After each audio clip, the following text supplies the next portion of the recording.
São Paulo, estamos no escritório da Under Labs. A gente veio de novo visitar o Jaime. A gente vai ter uma reunião ali daqui a pouquinho, vamos bater um papo com o Jaime e ver as coisas dele.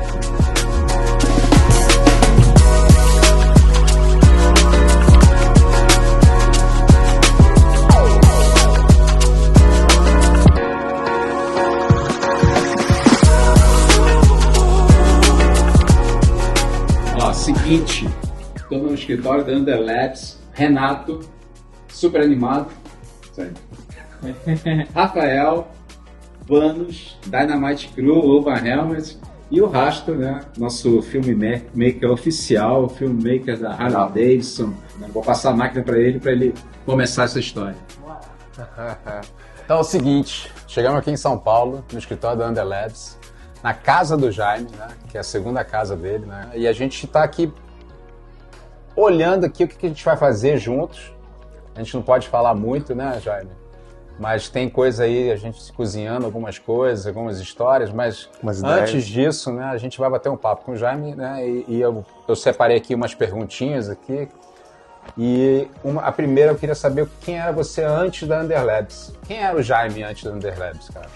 O Jaime é um vendedor, acima de tudo. Eu acredito muito nisso, existe uma profissão no mundo, vendedor.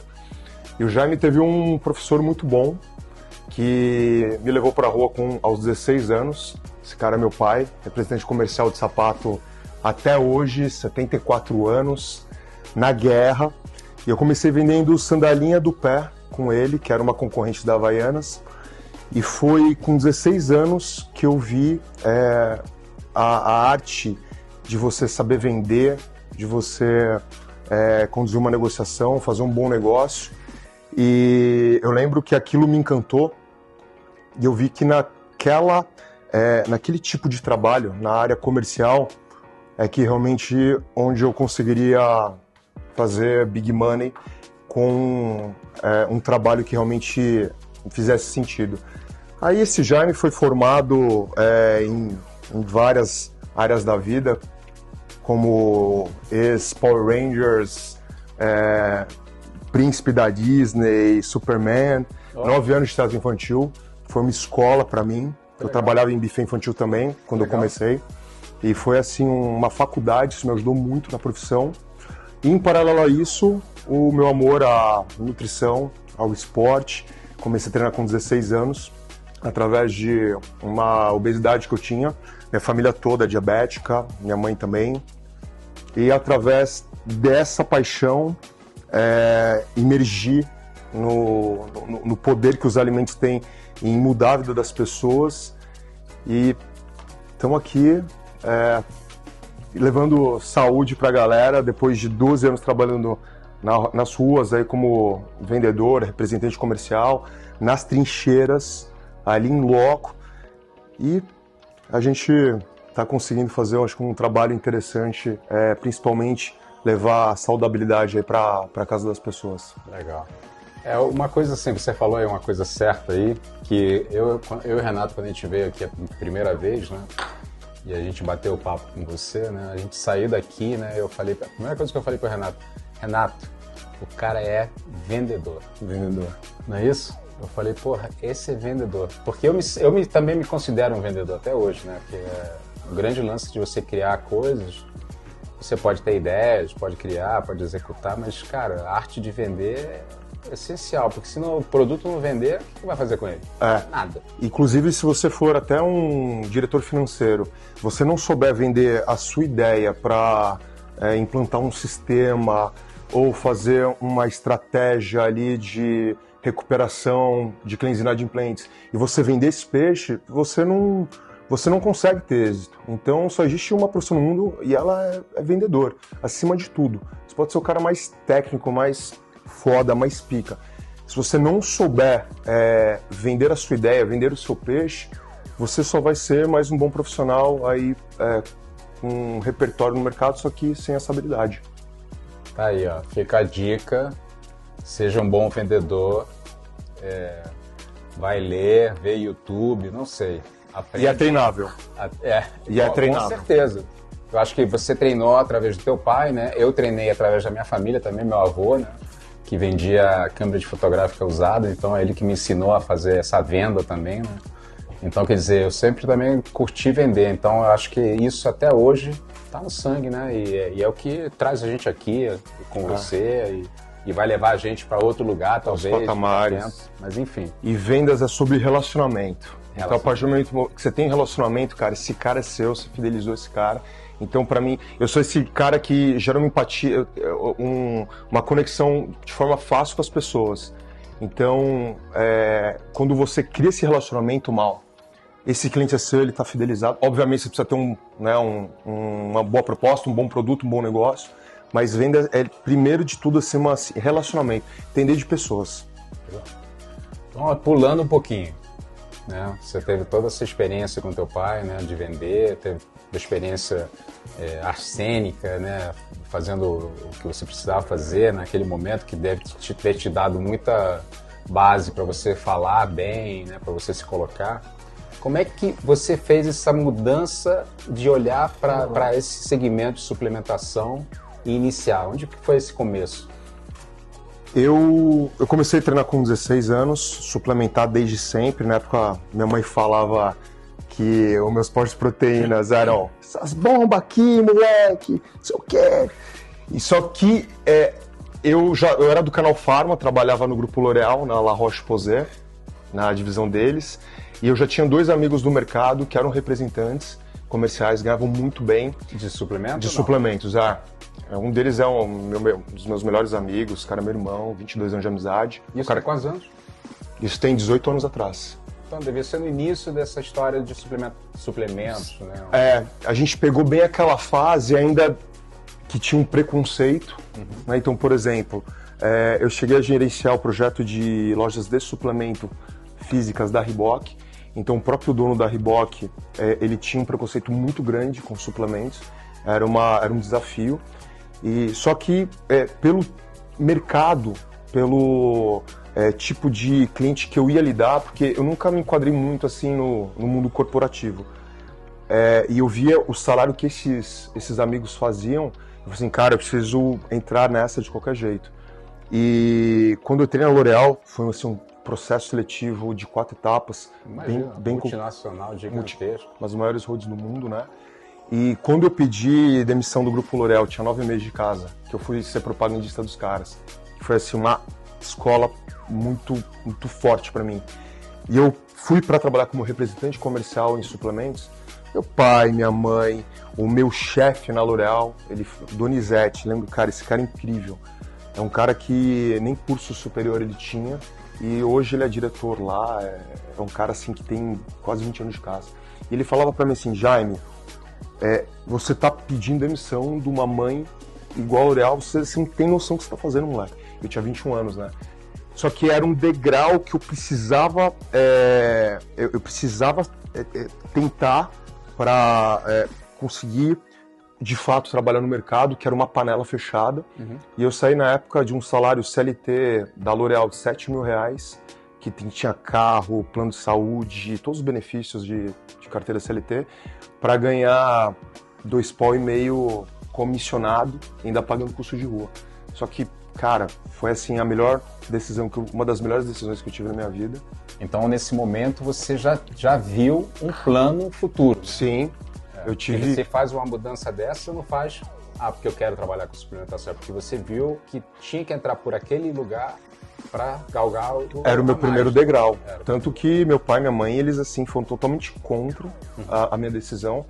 Só que eu sabia mal que se eu entrasse com a bagagem que eu principalmente aprendi no Canal Pharma, e junto com, trabalhando ali com meu pai, representante comercial, que eu estudava à noite e trabalhava com ele dia, cara, era o que eu precisava, uma chance para decolar e fazer carreira no mercado. E eu não me arrependo em nenhum segundo disso. Legal. História de sucesso. Nesse processo todo você tem uma fábrica, né? Isso. Assim, a minha experiência é que geralmente quando você começa um negócio, você terceiriza muito a produção de qualquer que seja o produto, né? Vestuário, etc. Ninguém sai montando uma fábrica, né? Isso. Por que te levou a falar assim, não, vou montar uma fábrica? Qual foi a intenção ou o motivo de você estar fazendo isso? Porque eu tenho certeza que você devia ter gente que pudesse fornecer o que você queria. Sim, né? sim. Mas qual foi a razão que te levou até uma fábrica? Porque ter uma fábrica não é fácil. Não, para você ter uma indústria, talvez, Maurício, se eu soubesse como seria complexo ter uma indústria lá atrás, antes de montar ela, não sei se eu teria coragem de ter tomado essa decisão. Entendi. Porque é bem complexo, né, o processo industrial. E a gente começou na terceirização, ficamos 2 anos numa empresa, numa indústria, e 2 fatores que levaram a gente a tomar essa decisão, que eu sempre fui um pouco contra, porque o meu grande exemplo foi o modelo que o mercado norte-americano aplica lá, que é meia dúzia de fábricas e 600 marcas. Então eu vou produzir um termogênico, eu vou na fábrica especialista em termogênicos. Se eu vou produzir uma proteína, na fábrica especialista em aroma de proteína. Só que 2 pontos me pegaram muito. Primeiro, controle de qualidade. Eu fico na mão de um terceiro. E isso para mim, reputação assim nesse mercado é tudo. Tanto que a Underlabs ela é imbatível nesse quesito de reputação, porque nunca teve nada. Porque é a cara do Jaime, que foi vendedor há 12 anos atrás de suplementos alimentares, então era a minha reputação que estava em jogo. E os clientes abraçaram essa ideia desde a data zero. E o segundo ponto é que a indústria onde nós terceirizávamos, eles não conseguiam mais dar conta atender nossa conta de forma satisfatória. Então, várias rupturas, começaram a ter problemas de controle de qualidade. Aí foi nessa hora que a gente falou assim, cara, a gente precisa da nossa indústria para todo o processo de industrialização estar na nossa mão. E a gente ter certeza o que o nosso cliente, fã da marca, vai estar colocando dentro do organismo, dentro do corpo, ele ter segurança disso. Pô, mas foi um prazo até curto, né? 2 anos de você ter começado o negócio. Você já pensar em fazer a fábrica, né? Quanto tempo mais levou assim para você fazer essa mudança, essa virada de chave? A gente começou a fazer, a gente tomou a decisão de montar a fábrica em 2020, em novembro de 2020, pós-pandemia, porque depois da pandemia, a gente teve, as academias abriram no dia 17 de junho, em São Paulo, aqui, de 2020. Julho, agosto, setembro e outubro foram 4 meses seguidos de recordes consecutivos, demanda reprimida. E aí em novembro a gente tomou essa decisão, almoçando, eu, meu sócio e nosso diretor industrial, e ela ficou pronta em agosto de 2021, do zero. Foi assim, guerra. É o tal do... Tem que correr atrás, né? Não tem jeito, né? Tem que acelerar, porque senão é gasto, gasto. Né? Exatamente, é um elefante, né? E ver as fotos assim, no passado, cara, do galpão só, com o telhado e as paredes alvenaria do lado, e o que é hoje é muito doido. E aí você tem no meio dessa história toda, você tem um incêndio, né? Tivemos um churrasco na fábrica. Como é que isso, assim... Eu não consigo nem imaginar, porque eu nunca passei por uma situação dessa, né? Assim, incêndio é uma coisa muito agressiva, né, para a pessoa. Imagina a tua casa pegar fogo, né? Eu acho que na questão da fábrica, por mais que seja a fábrica, é a tua casa, né? Então você vê tuas coisas, né, desintegrando, né, literalmente. Como é que foi esse momento para você, naquele momento que você estava sabendo que estava pegando fogo, e o que você pensou que você ia fazer da vida, né? Naquele momento. Quando eu recebi a ligação, eu estava em casa, eu estava de home porque eu ia ter uma consulta em São Paulo com o meu médico, e a minha diretora industrial me ligou 11 e quase meio-dia, era 11h47, desesperada, chorando, falando que estava tendo incêndio na fábrica e estava destruindo tudo, o corpo de bombeiros não chegava. E aí eu falei assim, Thalita, me manda um vídeo de como é que tá isso. Ela mandou esse vídeo, aí eu cheguei no escritório da minha casa, minha esposa estava trabalhando, fazendo home office também, e ela fala, assim, eu não lembro, mas ela fala que eu entrei no escritório e falei assim, meio sem reação, falei assim, Pamela, a fábrica tá pegando fogo. Aí ela tirou o headphone dela, e falou assim, o quê? Assim, tá pegando fogo. Ela, nossa... Aí eu recebi o vídeo da Thalita, e aí eu vi o tamanho do incêndio que estava pegando o nosso galpão de matéria-prima. Aí meu mundo desabou. Aí foi aquele direto que você toma na ponta do queixo, de guarda baixa. Fiquei sem som, sem imagem. Comecei a chorar copiosamente, porque só de lembrar já me dá um negócio. E de primeiro momento a Pamela pediu para sair do banco. Ela trabalha no Itaú. E ela falou assim, você não vai dirigindo, eu vou te levar. E até a gente chegar na fábrica, Mal, foram 3h30. Dava muito trânsito na Marginal Tietê. Então eu tenho que atravessar a Tietê inteira para pegar Ayrton Senna. Foram assim, as 3h30 mais aterrorizantes da minha vida. Porque eu fui começando a receber os vídeos, a galera me ligando, e a gente, antes de chegar na fábrica, uns 3 quilômetros antes, você já vê aquela cortina de fumaça preta, cara, da estrada. E aí quando eu cheguei na fábrica, a rua estava fechada, o corpo de bombeiros fechou, e a Thalita foi me receber, nossa diretora industrial, e ela é bem branquinha, e eu lembro que estava muito quente o dia, em setembro. O pé dela, ela estava de sandália aberta, o pé dela estava todo cheio de fuligem, assim, todo preto. E o incêndio já estava começando a ser controlado, mas ele demorou mais de 24 horas para apagar 100%. E os 2 primeiros dias eu só chorava, Maurício. Só chorava, a sensação que tinha morrido alguém da minha família, um pai, uma mãe. Não tem como, não. Não tem como. E no segundo dia, no final do dia, eu recebi um áudio de um cliente nosso, que leva o nome dessa sala, do que ele fez e o que ele tinha iniciado, que era corrente, somos todos Underlabs, os lojistas.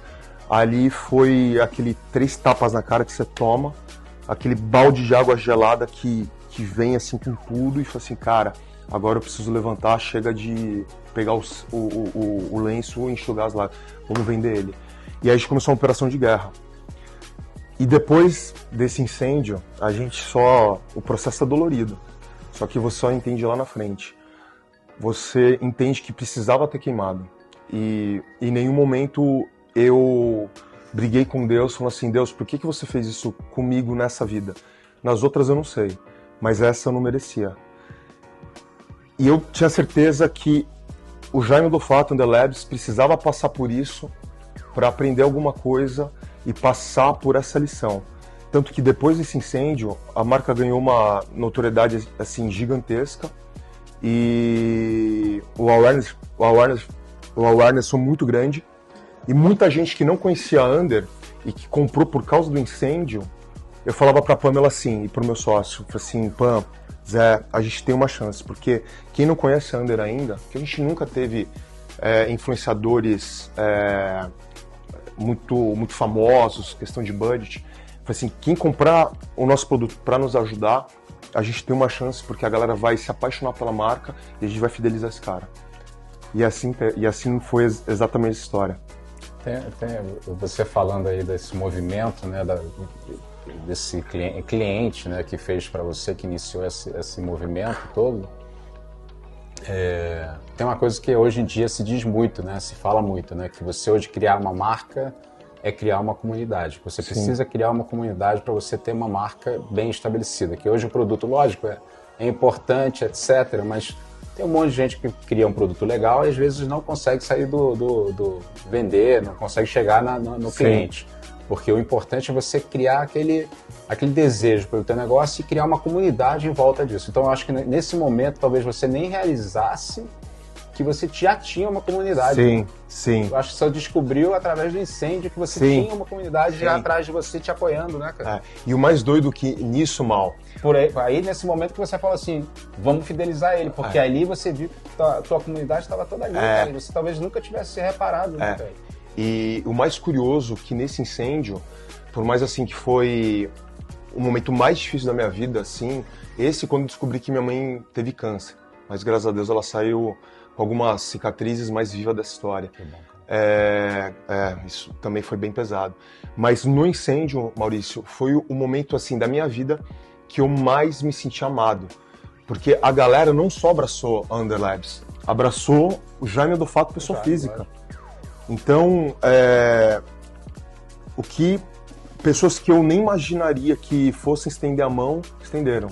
O Henrique Fogaça, o Júlio Rocha da Globo, Felipe Ciani da CNN, caras assim que me ajudaram muito, ajudaram o The Labs muito, né?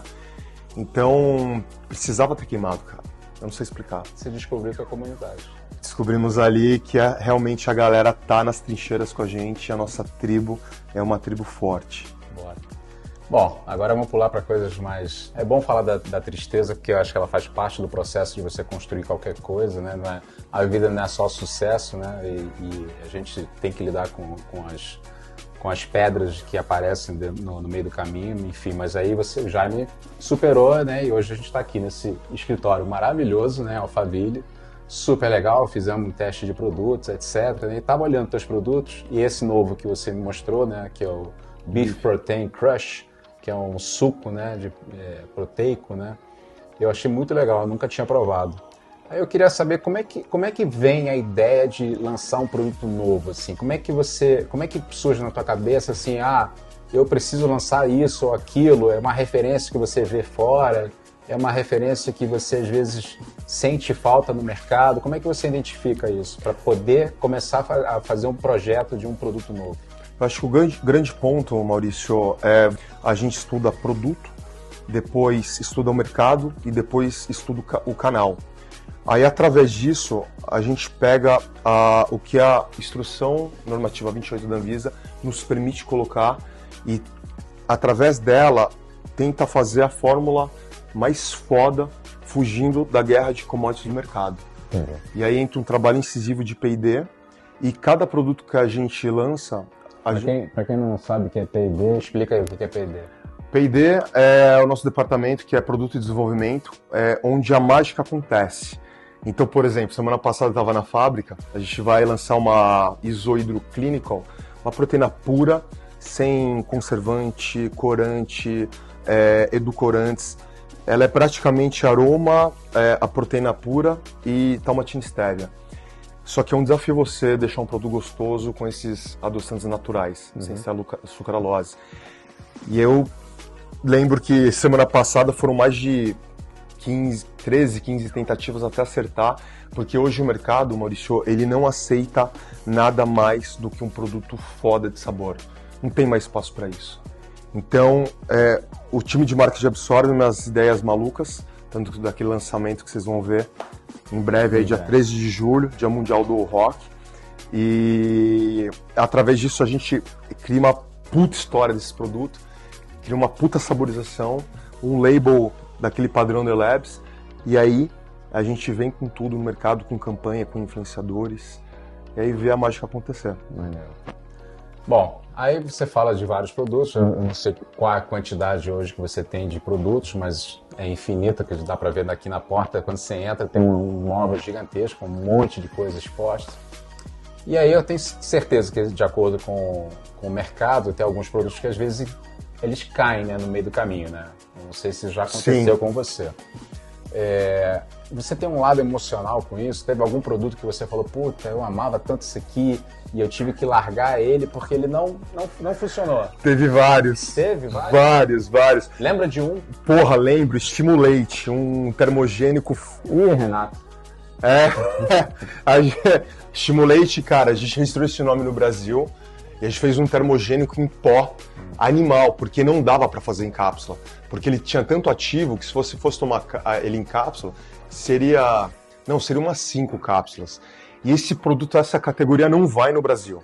Então, eu acho que o grande ponto aqui, Maurício, é você não se romantizar a um produto, mesmo que ele seja foda, que você... Mas demora isso. Demora um pouco, se você faz uma coisa que você gosta, o amor tá junto. Sim. Eu aprendi isso, eu era super emocional com o negócio. E é uma dureza. É um exercício. É um exercício você abrir mão desse amor, né? Mas realmente, você tem razão, não dá pra ter. Não dá pra ter, o label dele era maravilhoso, os labels mais legais que a gente fez. Não ia. Aí, esse assim é o mais fatídico pra mim. E aí, através disso, eu falo assim, cara, a gente não vai ficar dando murro em ponta de faca, se romantizando, porque amor a gente guarda no coração, né? Dinheiro no bolso, dinheiro não leva desaforo. Então isso acontece. E aí, o curioso, o que a gente aprendeu com isso, Mal? Que muitas vezes a gente, quando tá numa sala de escritório, em reunião, com o conselho, com o P&D, você quer trazer o remédio para o mercado. Mas muitas vezes a resposta está no próprio mercado. Tá ali com Não, quem dá a resposta é o mercado. Não tem jeito. Você pode achar tudo maravilhoso, se o mercado não entender o que o Jaime estava querendo vender, ferrou. E muitas vezes nem o dono da loja que responde essas perguntas. É o vendedor na ponta. A gente ainda tem o vendedor, o dono da loja, que intermedia esse processo de chegar no consumidor final. E se ele não entende também, não chega, né? Exatamente. Então a resposta tá fora. Às vezes a gente fica assim, confabulando. Não, cara, tá errado, vamos ouvir os caras. Você não deixa de ir pra campo, fazer agendas e tomar café com os meus clientes. Isso é ouro. O que te move hoje? Propósito, sempre. Dinheiro é só placar, o que importa é o game. Como é que tá a rotina hoje em dia? Maluca. Eu brinco que eu vou trazer um colchão Aerospace para deixar aqui no escritório, porque já tem marmita aqui congelada, tem uma puta vista. Você tá prestes a ser pai, né? Você tá num gol assim, né, praticamente. Como é que você mora e vive no mesmo bairro, né? Sim. Então, quer dizer, isso deve facilitar pra caramba a tua movimentação para você fazer suas coisas. Isso é luxo. Como é que é a parte de exercício? Você abre mão de algum dia, não abre mão? Você tem que ter a tua rotina de exercício no teu dia a dia? Como é que é isso? Mal, para sentar nessa cadeira que a gente senta, se você não tiver uma válvula de escape e ali extravasar toda essa pressão que você carrega nos ombros, você pira, você fica maluco. Então, o treino para mim é inegociável. Ou é sim ou é sim. Porque disciplina vence talentos. Então, por exemplo, a gente na semana do Arnold Classic, que é o maior evento para nós do ano, a semana inteira é aquela loucura, a convenção de vendas. Eu lembro que um dia antes da feira, eu saí da academia 15 para meia-noite, sendo que eu ia ter que estar no pavilhão 8h30 da manhã. E depois de uma semana bem cansativa. Mas para mim isso é negociável. Eu acho que um faixa preta, só um faixa preta porque ele foi um faixa branca que não desistiu. Para mim isso é um dos meus lemas de vida. O primeiro ano que a gente participou de um Arnold, que foi em 2022, foi nosso primeiro Arnold Classic, ali virou uma chave. Porque quem está naquela feira, Maurício, não é uma marca aventureira de voo de galinha. Ali deu um peso muito forte pro brand e a gente gerou muitos negócios depois dessa feira. Então é uma feira que além de você mostrar teu produto, você gera também negócio. Muito. Focado em negócios, obviamente, para os clientes fãs da marca provarem os lançamentos, fazerem as tatuagens, flash tattoo da Under e ter acesso ali em loco a vertical de moda, as roupas da Chaos Labs, né? Então assim, é um momento muito bacana que você recebe clientes do Brasil inteiro, muita galera do norte do país, Rondônia, Acre, Amazonas, e às vezes é difícil fazer unidade com esses caras. E é um momento que você tem ali para tirar a temperatura e farejar como que tá Under Labs em mercados tão distantes. Gente, esse aqui é o vendedor, né? Vamos lá. Você leva influencer nessa feira? A gente leva nossos influenciadores, a gente faz ativação com eles, bota pra brincar com a galera, interagir, fecha a presença VIP. Falando em influencer, né? Hoje a gente vê a força que um influencer tem dentro de um negócio, né? É impressionante você ver uma pessoa influenciar a tua marca para outras pessoas, né? Como é que você vê isso no teu universo, no teu negócio, assim? Qual é a necessidade? Qual é o valor, né? Como é que você acha que isso dá retorno? Como é que você mensura o retorno disso? No início da Under, a gente fazia muita permuta com micro-influenciadores regionais, que esses caras, muitos deles eram autoridades personais, nutricionistas, pessoas que tinham alguma mídia de forma regional.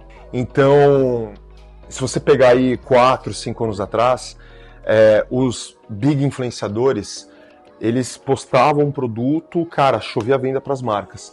Hoje está um pouco diferente, porque a galera já percebeu que ele está fazendo aquela publi porque ele está sendo pago.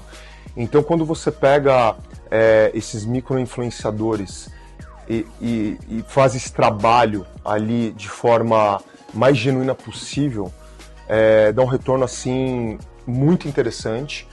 E você também trabalhar com aquele influenciador que é uma autoridade no mercado, que ele não é voltado para vendas, mas ele puxa o brand, igual o Fernando Sardinha, que ficou 2 anos com a gente, um cara maravilhoso.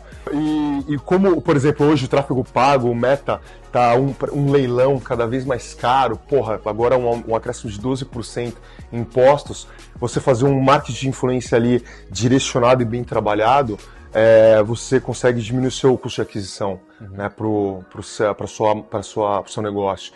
Então é imprescindível, só que você tem que direcionar essa galera, porque essa galera, muitas vezes, elas ficam perdidas e você coloca, às vezes, muita energia, uma expectativa não acontece, então elas têm que ser direcionadas, mas se você fizer um trabalho ali em conjunto, né, com o seu time de marketing e com uma boa estratégia, deixando sempre o influenciador usar o seu tom de voz, sua maneira de falar, e cada vez mais colocar a marca de uma forma natural, sem ser uma publicidade, é aí que a gente consegue extrair bons frutos. É um trabalho de longo prazo hoje. Longo prazo. Você não pode fazer mais pontual esse tipo de ação, né? Você tem que fazer o cara fazer parte do teu universo e gostar também de fazer parte do teu universo. Senão não tem realidade, não tem verdade nisso. Até para a imagem da marca ela se fixar com o influenciador, né, Maurício? Então você pega, às vezes, caras bons que convertem, só que eles já passaram por tantas marcas que aí você fala, porra, esse cara, eu lembro daquela marca, mas passou naquela. Então acaba não criando uma identidade. E eu acho que isso é muito importante. Com certeza, com certeza. Então, hoje você está com quantos anos já com a Underlabs? A Underlabs acabou de completar oficialmente 7 anos. É jovem? Jovem. Jovem. Mas há 8 anos desenhando ela e nas trincheiras e na guerra do mercado aí, tentando buscar nosso lugar ao sol. Você acredita que você atingiu o sucesso? Não, eu sou um cara realizado profissionalmente, sou, isso sem dúvidas, independente do que aconteça. Eu penso muito em legado e proposta.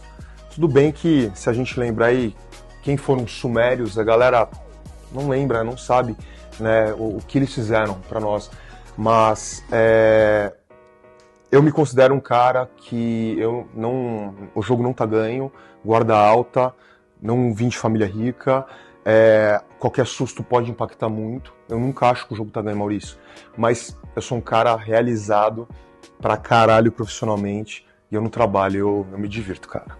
Bacana. Eu me divirto. Um dia atrás do outro, não tem jeito, né? E vida de vendedor é essa, né? Não tem final, né? O final é no dia 30, dia 1º, você já começa tudo de novo. Tudo de novo. Ali a disciplina... Você só vai dormir realizado na meta do mês, no dia seguinte já começou tudo de novo. Começa tudo de novo, aquela loucura, né? E eu gosto disso, essa loucura do caramba, velho. Nada é melhor do que, porra, você ter a chance de fazer o seu próprio salário. Eu nunca me imaginei trabalhando com um CLT, fui pouco tempo, mas, cara, pra mim isso não faz sentido, Maurício. Legal. Empreendedor. Empreendedor, aí na guerra. E agora que você, daqui a 10 anos, você vai olhar isso aqui tudo, onde é que você vai querer estar? Uma marca que não vende suplementos, vende lifestyle, com uma comunidade gigantesca, posicionada no Brasil e fora do Brasil, e com aquele sentimento e respeito da galera, falou assim, cara, esses caras são diferentes, esses caras são loucos e olha o que eles fizeram. Porque o mundo é dos loucos. Tem que ser louco para você enfrentar tantos desafios e entrar em algumas searas, né, Maurício? Então, a gente está nos 20% da capacidade dela. Só está começando. Tem muito caminho, muito chão. Tem muito chão. Ainda bem que você é jovem, né? Quarentão, placa preta. Muito tempo. É isso aí, Jaime. Obrigado. Valeu pelo papo, cara. E o cara leva jeito aqui de hostas, hein? Entrevistador. Mal, obrigado, cara. Valeu. Ó, 57 anos, inspiração, hein? Bicho é brabo.